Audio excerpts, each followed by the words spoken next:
Again, small SUV so far evading police successfully for at least 40, 45 minutes, maybe even longer. We don't know why he's running. Multiple police cars in pursuit. Looks like the driver's side front tire is toast and he is on his rim. It's going to limit his mobility. He's going to pull over now and get out to run. We have over Interstate 75 traffic with multiple officers in pursuit running against traffic. Jumps up over a hood of a minivan. Officers try to get him. They've got the van surrounded.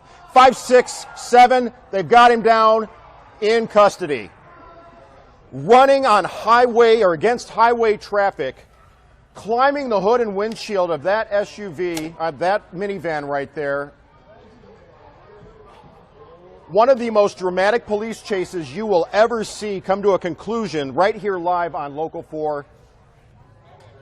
The unwitting innocent person driving this minivan, we do not know what their instructions, as they just sort of creep north without the police pursuing them or stopping them.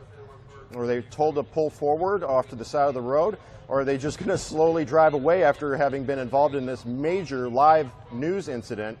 I don't think the officers realize that the van involved in this, that the guy tried to run and basically leap over, is slowly pulling away up exit 48 there. And I don't think the chopper realizes it either, because we're isolated now on the suspect and all the law enforcement, but the minivan, where's the minivan going? Everyone forgot about the minivan.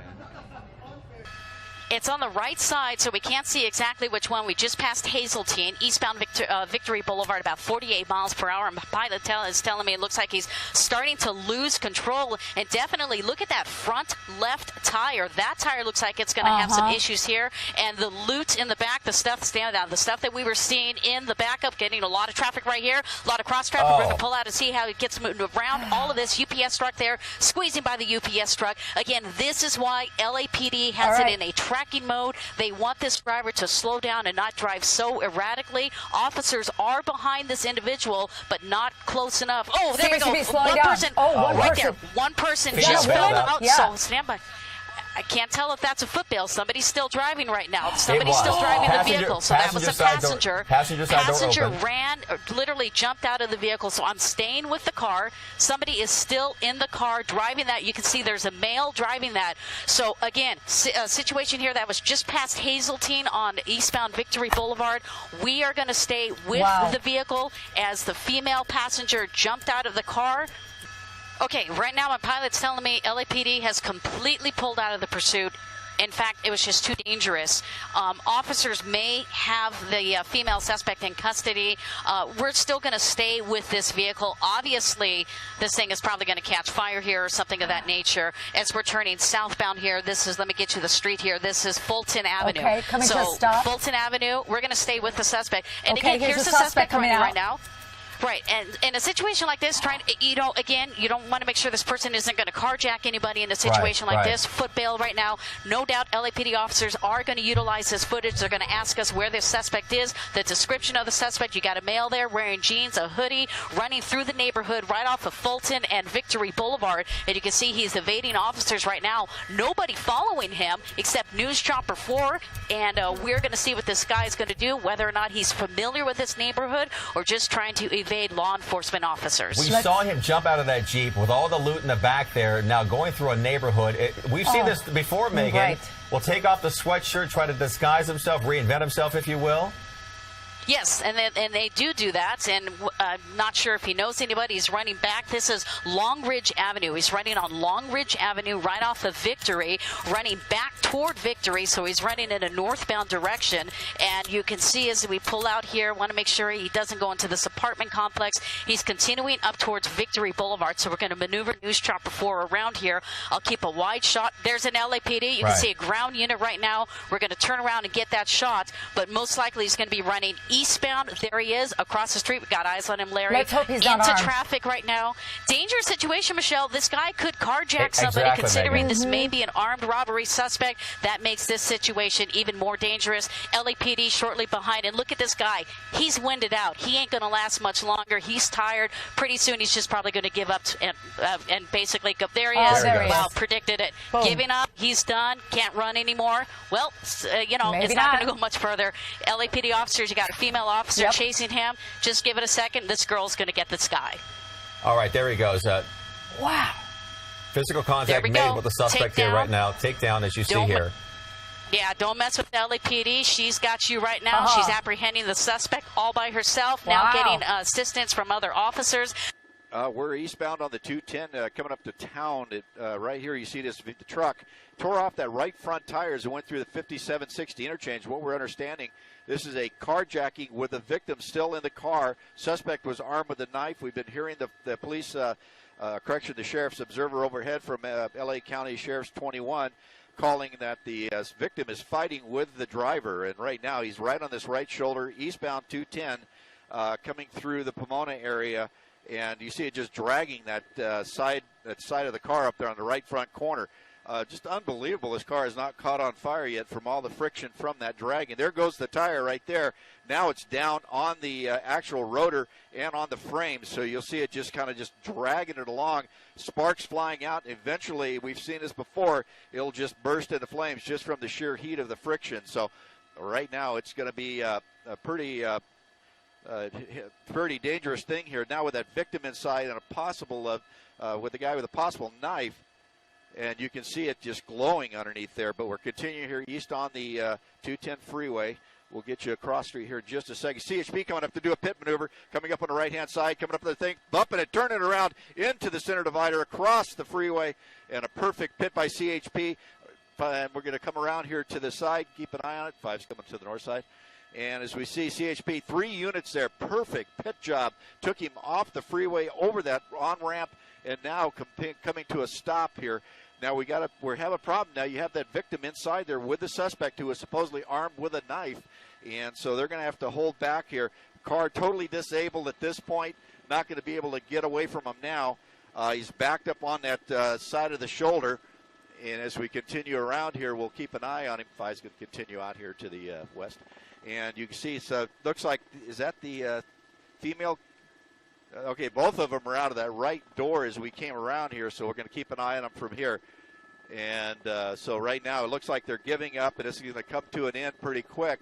This is potentially not going to bode well for this guy. This is going to put him in a situation potentially where he may be stuck by the fact that he's put himself into a neighborhood where there might not be an exit. So he is southbound on surface streets, and he's going to make a right-hand turn into what looks like a cul-de-sac, and he's going to be off into the dirt here. He's going to be off into the dirt, and he is going to be making his way over towards the San Gabriel riverbed. He is now just on the east bank of the San Gabriel riverbed, and he's going to make a northbound turn. Look at this guy. He is basically off-road and in the dirt. Because this is a Toyota 4Runner, this is going to enable him to make these sorts of moves a little bit more readily and a little bit more easily. In fact, none of the pursuing officers who are down on the ground are behind him at this point. He is basically being followed by the LA County Sheriff's Department airship northbound on the eastern bank of the San Gabriel riverbed, and now he is going to be kind of approaching a situation where he has some room to make a move here, guys. So we'll kind of see what he does. At least 2 suspects here wanted for the crime of burglary, and again traveling on the San Gabriel riverbed, the eastern bank, heading back northbound over towards Whittier Boulevard. We'll kind of follow this and keep an eye on it, guys.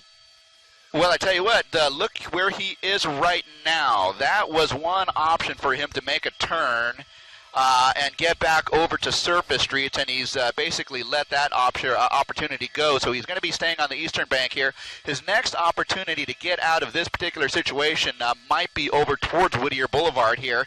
He just missed an opportunity right there to get back on surface streets, but maybe that's going to bode well for the Sheriff's Department and the folks who are pursuing him, because he's in a relatively confined area that might allow resources to get ahead of him over, say, towards Whittier Boulevard or the next exit up, which is going to be Beverly, and put them in a situation situation where they can anticipate where his next move is going to be. So, again, he's just on the eastern bank of the San Gabriel riverbed, and again, he's in a Toyota 4Runner, basically is off-road on that eastern bank of the riverbed going northbound, and he's about a quarter mile shy of Whittier Boulevard. Now, if he makes a move to the left, I don't know how he's going to get onto that bike path, but that bike path does take him to Whittier Boulevard here.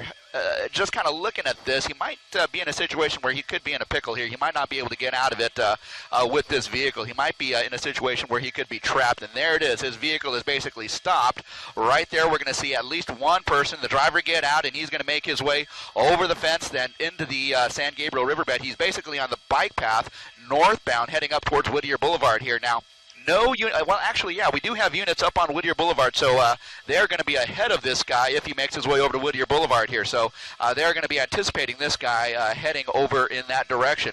I do not see anyone else getting out of the vehicle, so the information was that there was at least two people in the vehicle. So far, it looks like it's just one at this point, and he has made a turn into the San Gabriel riverbed here, so he is going to be under the cover of some of this vegetation and some of this brush. I mean, my guess at this point is that he would prefer to, give himself up at this point, but we'll see what the efforts are as they kind of close in on this guy now. The officers have now made their way up the eastern bank of the San Gabriel River here, so at least three vehicles are up there, and up ahead of them on the north side over on Whittier Boulevard here. We do have at least half a dozen units waiting for him there, so we'll kind of see what happens as he hopefully pops out here.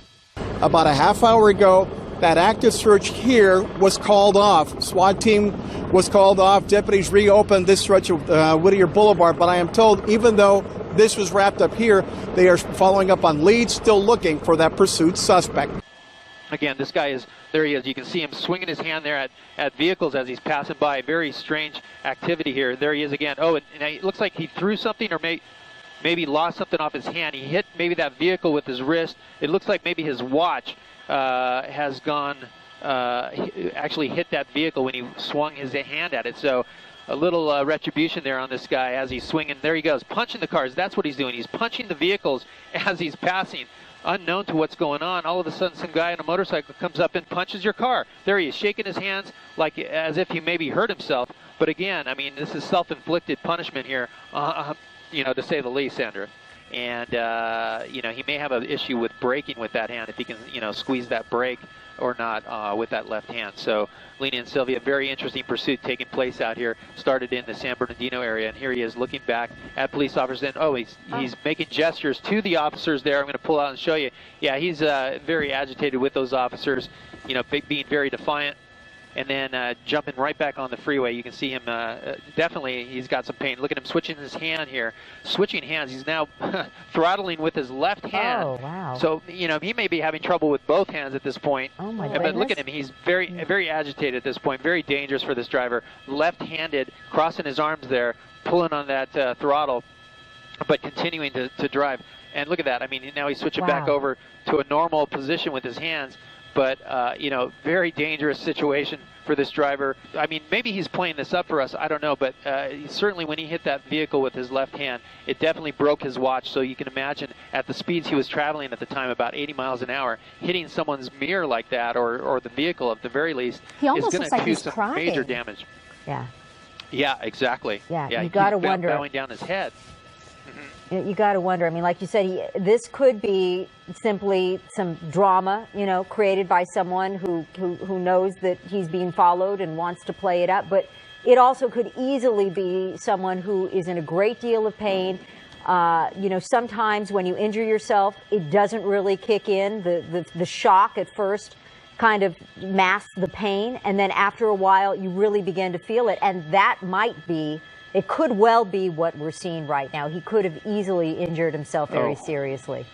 Oh, and this is very dangerous here. He's picked up speed here really fast. He's approaching traffic on the 170 coming up to Roscoe. The traffic is always heavy here. There's a new bridge that they built here, commuter lanes here to get on that 5 freeway. We can see out the window that the traffic is backed up. You can see him passing cars. He's starting to slow down, shaking his wrist there, but very dangerous. Approaching the traffic, he speeds up. It really speaks to this guy's mental status. I mean, thinking about, just the cars changing lanes. Look at that, real close to that motorcycle. Almost hit him. almost hit that fellow motorcyclist there. You know, the question is, how can he control this motorcycle any further in all this pain? Being a motorcycle being a little more agile and able to maneuver between vehicles. So, you know, looks like he's running out of real estate here.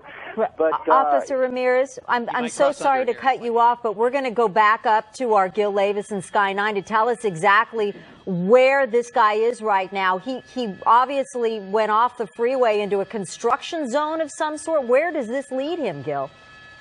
That's right. This is right at the 170 and the 5 freeway, the construction area. There he's down. He's down on the ground. He's given it up here. He didn't have anywhere to go at this point. The 5 freeway is just in front of him, and you can see he's just in agony there. But he went off the into the construction area on that 170. There's officers with the guns drawn, both motor officers there with the gun drawn. Eastbound 91, passing the Tustin off ramp. Probably what's going to happen next. Oh, he's suddenly speeding way up. No? Near Imperial. Oh, just cut in front of somebody there. We have CHP. Looks like he's going to try to get off at Imperial Highway. No, back on. Boy, this is a desperate driver here. He is. Oh, he's hit that truck. He's hitting. He's hit. Oh, he's just swiping vehicle after vehicle. Eastbound on the 91 at Imperial Highway. Hit numerous cars there. He's hitting more. Wow. Now we're going to see, looks like more. Yep, he is just going through vehicle after vehicle there. We're now in the fast track lanes, eastbound side of the 91, Imperial Highway. This is a dangerous situation. Okay, now here's where we're going to we may see some very interesting activity here. We have a full freeway closure up ahead. He's really speeding up. Oh. Boy, the CHP, you see the door open on the CHP unit? Nope. Oh, another vehicle just got slammed by this. That's at least 4, maybe 5 vehicles that I've seen hit now on the eastbound 91 here.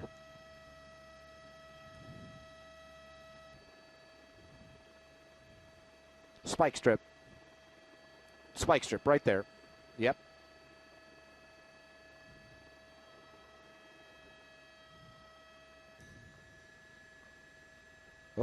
Oh, we're going to see an accident here, it looks like. Yep. Oh, he has lost that front tire. He has absolutely lost that front tire. I'm surprised we're not seeing sparks at this point. He is spinning his steering wheel left and right, and we're going to see what happens here. This looks like it may be coming to a conclusion.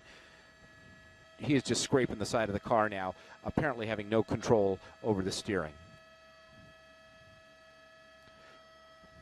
Oh, he hit some more, looks like some more concrete there. We are in the Santa Ana Canyon. Let's see. We are just, this is just going from bad. Your fast track lanes there on the eastbound side of the 91. There's the sparks. We have not even a remnant of a wheel left on that vehicle. Nothing, yeah.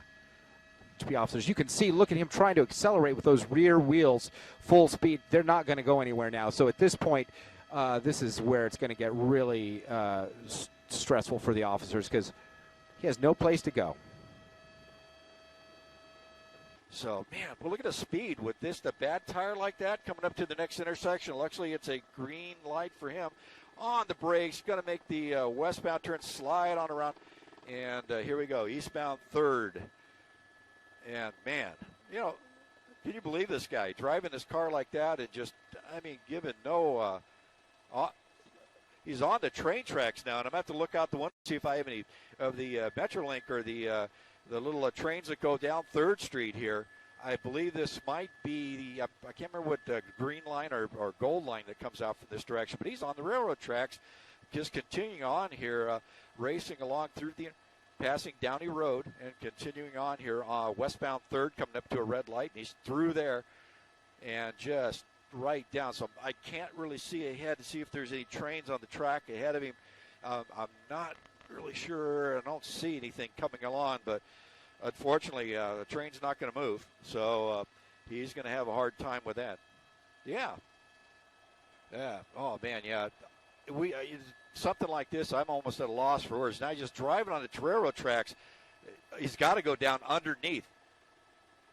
He took the tracks underneath, and so we don't know. The area unit has no idea where that train track comes out because it goes underground here, and it might pop out a little further out here to the west. So now he's in the train tracks. The Lord knows what's going on down there, and if there was a train down there or not. So I've never seen something like that. But the county sheriff is trying to figure out where it'll pop out at. But I bet he's just going to bail out down in there. So we're kind of looking ahead here. Yeah, the sheriffs are watching. Sheriffs are watching the east exit, and the LAPD is watching the west exit here, doing what they can to keep an eye on this. I'm just going to go ahead, 5's going to park over Soto, and just going to sit here, wait for him to pop out. They've got this thing sealed off pretty quick, and they're going to keep an eye on whoever's down there and whoever may be coming off that train. So I'm surprised that one unit let the train go down in the tunnel because it just adds to the problem. So. That's the first for me. In all the years I've been doing police work and flying news helicopters, I've never seen something like that.